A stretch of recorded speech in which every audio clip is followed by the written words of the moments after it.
So sodium as a runner doesn't matter. I'm going to tell you why it's thrown out the window and what you need to actually do to hydrate your body with water and electrolytes in order to never cramp again. I've done 22 marathons. I've nailed the perfect hydration mix for myself, and I'm going to tell you what to do, what to use, how much you need of it. This way you can go into your long runs and nail it along with race day. So sodium doesn't matter because you're not just sweating sodium. So even if you have sodium, you can still cramp. I'm going to explain why. Sodium is one electrolyte that is the main electrolyte that balances fluids, pulls it in just like water, and then helps blood plasma and volume. Potassium's main function is muscle contracting and relaxing. So if you've ever heard, oh, I had 1,000 milligrams of sodium, I still cramped. Why is that? It's because you didn't have any potassium to balance it out.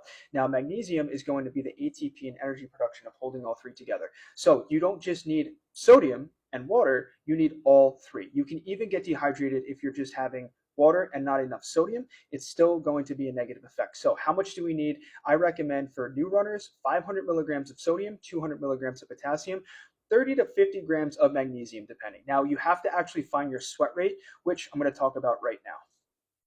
So your sweat rate is a very simple formula. You're going to want to weigh yourself in the morning, then you're going to go for a 1 hour run, zero food, zero water, and then you're going to weigh yourself after. Listen closely. If you're 179 pounds right before the run, and now you're 178 pounds for simple math right after the run, that 1 pound is not fat, it is not muscle, it is water.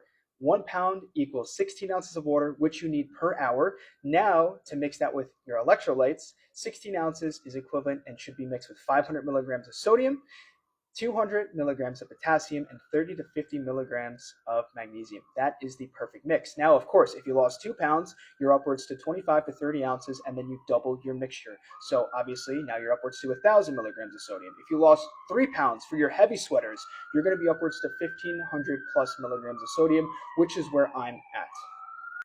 So guys, drop a comment. I'm curious what you use to find your sweat rate, even if you knew about sweat rate, what your sweat rate is, and what you guys use for your electrolyte mix. Now remember, it's not just sodium, it's potassium, magnesium. So somebody dropped a comment, said use Element. I did use Element, and I absolutely loved it. But a lot of people use salt pills that I've never heard of, or they make their own mixture. So I'm curious what you guys use. Let's try and help the community best we can. Now to answer this for people that are going to stick around, hypertension, for those that don't know, is basically high blood pressure. Now, I'm not a doctor, so to answer this comment, Mariel, you got to work with a professional on this because you know that high blood pressure is serious. For those that don't know, high blood pressure is a very big silent killer in a lot of old people. And what happens when you have a lot of sodium, or even if your sodium is out of whack, it does directly play a role in high blood pressure. So I cannot advise you how much to take. This is something that you're going to have to look at your labs with, that you're going to have to test.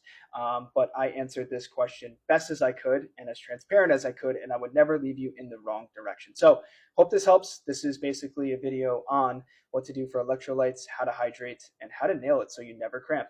And after that, I'm out of here.